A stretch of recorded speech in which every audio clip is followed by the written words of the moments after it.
Today, my father, Charlie Wallace, turned 70 years old. Born in 1954, one of the greatest men to ever live. Charlie was born on the kitchen table in a shack on the Clinch River in Tennessee. The shack had no running water or indoor bathroom facilities. He rose up so far in his life and was the man that all of his friends and family turned to in times of need, because he knew how to do everything, from installing a hot water heater to wiring a new circuit or fixing their cars. But the most defining moment in my life occurred in 1990.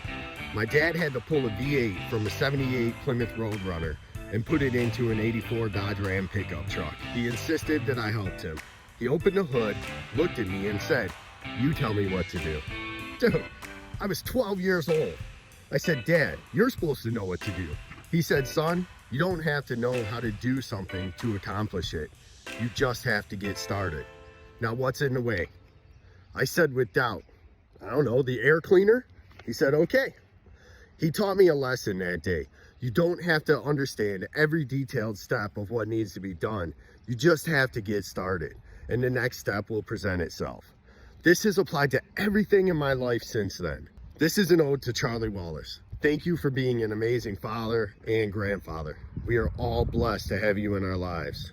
I love you, Dad. Have a wonderful birthday.